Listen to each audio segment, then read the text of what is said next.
অষ্টাশি বন্যার আগে। অষ্টাশি বন্যার আগে? হ্যাঁ। সে সময় পাড়াটা কত দূর ছিল? অনেক দূরে ছিল।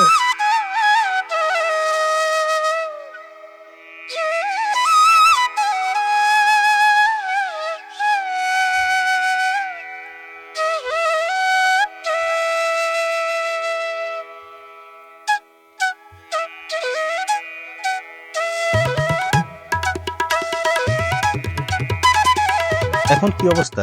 ভাই এটা তো ভাঙতি ভাঙতি এই পর্যন্ত আসছে, অনেক দূরে ছিল, মানুষ খুব কষ্টের ভিতরে দিন কাটাচ্ছে।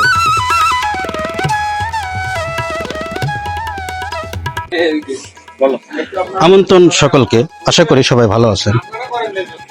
আশিস মন্ডল ইউটিউব চ্যানেলে সবাইকে জানাই স্বাগতম। আজ আমি বাণী সন্তার দ্বিতীয় পর্ব নিয়ে আপনাদের সামনে চলে এসেছি।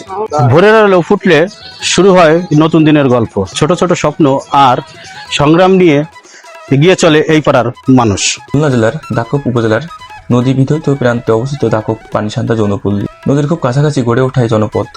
পাশ দিয়ে বয়ে চলা নদীর স্রোত যেমন জীবন দেয়, তেমনি নিয়ে আসে ভাঙনের আশঙ্কা।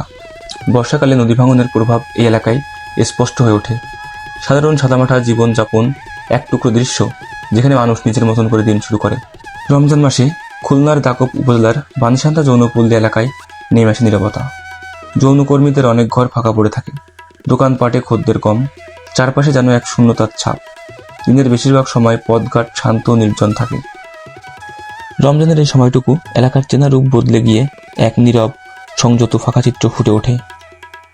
আমি এখন এই পাড়ার মধ্যে দোকানদারি করে সেই দাদার সাথে কথা বলবো এবং শুনবো এখানকার অবস্থা কি। দাদার সাথে কথা বলবো এই পাড়া সম্পর্কে, তার কাছ দিয়ে অনেক কিছু ধারণা নেব। এখন কি অবস্থা? ভাই এটা তো ভাঙতি ভাঙতি এই পর্যন্ত আসছে, অনেক দূরে ছিল, মানুষ খুব কষ্টের ভিতরে দিন কাটাচ্ছে। এটা যে মানে অনেক মানুষ অসহায় মানুষের জায়গায় আছে, কিন্তু তারা কোনো মানে কারোর কাছ থেকে মানে আশা করতে পারতেছে না যে আমাকে একজন একটা করবে, বা এটা না ভাঙে চলে যাচ্ছে। একজনের পরিকল্পনা করে এটা একটু সুন্দর করে মানে যাতে না ভাঙে, কিন্তু এরকম কোন সিস্টেম এখানে এখন পর্যন্ত আসেনি। এই কারণে মানুষ খুব কষ্টে দুঃখে দিন কাটাচ্ছে। বৃষ্টির সময় তো ঘর দুয়ার সব ভাঙে লয়ে যায়। আগে এক সময় যখন ছোটবেলায় শুনতাম অনেক জাঁকজমক ছিল, এখন যে পরিস্থিতি হয়েছে ভাঙানোরও তো অনেক কাছে চলে আসছে। অনেক কাছে চলে আসছে, মানুষ অনেক মারাও যায়, বৃষ্টির সময় নিয়ে যায় ঝড়ে, কিন্তু কোনো কেউ মানে এটা মাথা ঘামায় না এটা নিয়ে, যে গরিব অসহায় পেটের খিদায় মানুষ আসে।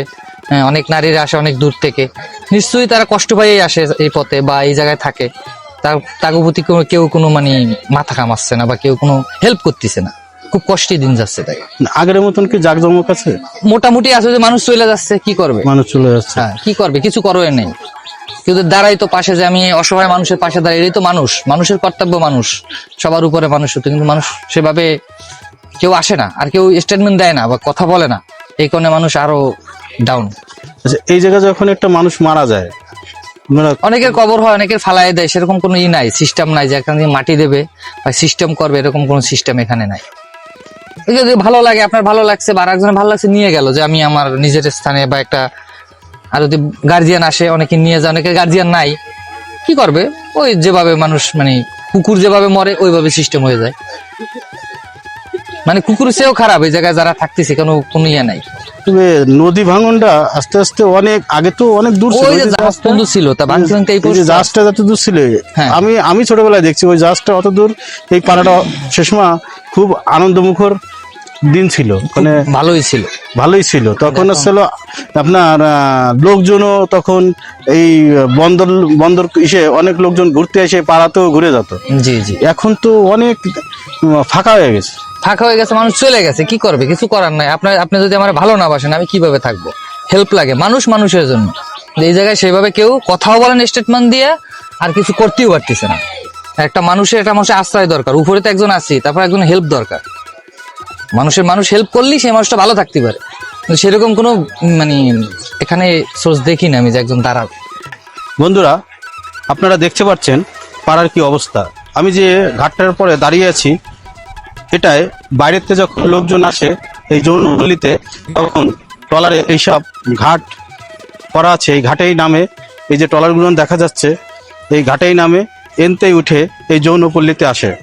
সেই ঘাটে আমি আপনাদেরকে ঘুরে ঘুরে দেখাচ্ছি।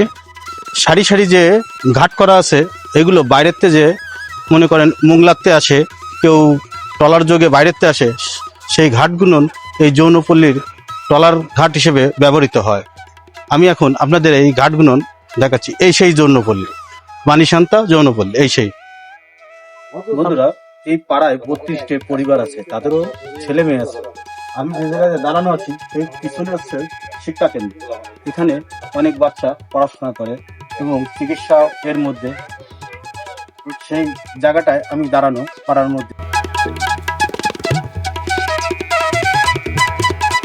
একটা দোকানের দেখছি মানে ইফতারি কাজ চলছে। কাকিমা কেমন আছেন? ভালো আছি, আপনি ভালো আছেন?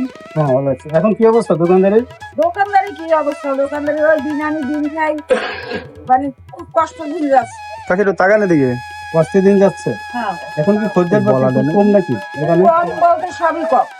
সবই কম। যারা 4 লাখ দিচ্ছে 2 কেজি, 2.5 কেজি এরকম। তাই 1 কেজি আগের মতন যেভাবে ইনকাম নাই। আপনি কত সালের এই পাড়ার পরে এই যৌনপল্লীতে আছেন? আমি প্রায় এই 88 বন্যার আগে। 88 বন্যার আগে? হ্যাঁ। সে সময় পাড়াটা কত দূর ছিল? অনেক দূরে ছিল। অনেক দূর ছিল। এখন তো দেখতে তো একবার মানে এই কয়বার চেঞ্জ করেছেন এই যে আপনারা? না না, আমি এই জায়গাতে কোনো জায়গায় চেঞ্জ করিনি, এই জায়গায় আছে। ভিতরে সামনে আরো অনেক জায়গা ছিল। বন্ধুরা, পাড়ার মধ্যে যেসব দোকানদার আছে তারা এখন খুব অসহায় জীবনযাপন করছে। টাকা কেমন আছে নাকি? আমাদের কাছে ভালো, দেখা কেনা নাই। রোজার মাসে তো এমনি গাছে কেনা কম। রোজার মাসে তো এমনি বেচা কিনা কম। রোজা আছে?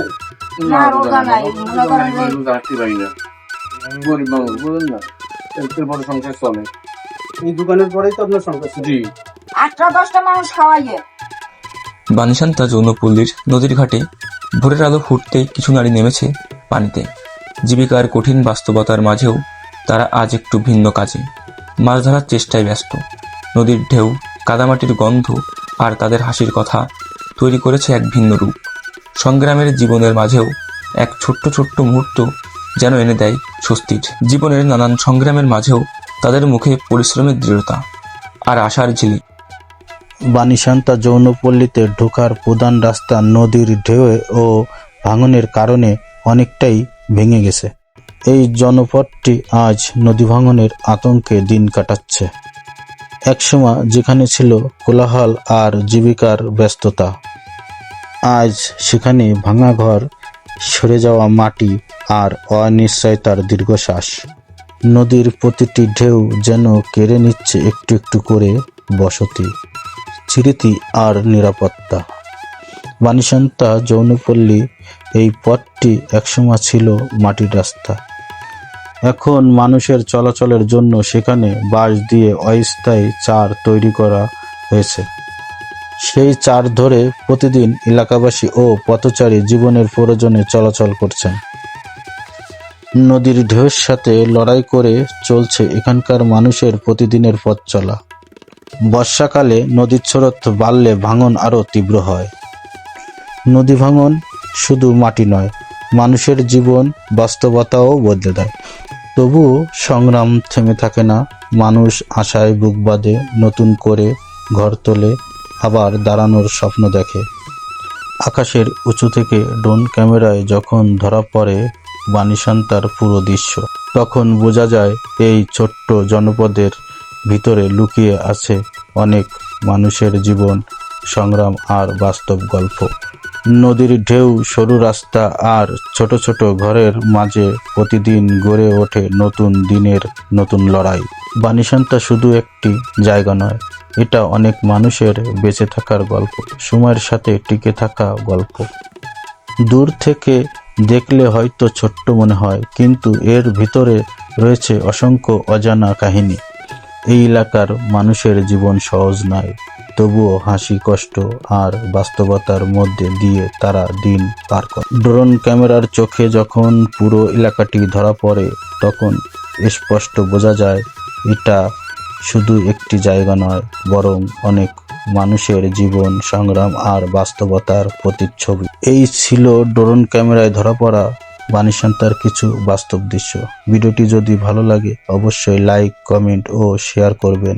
এমন বাস্তব গল্প দেখতে আমাদের চ্যানেলটি সাবস্ক্রাইব করতে ভুলবেন না। ধন্যবাদ।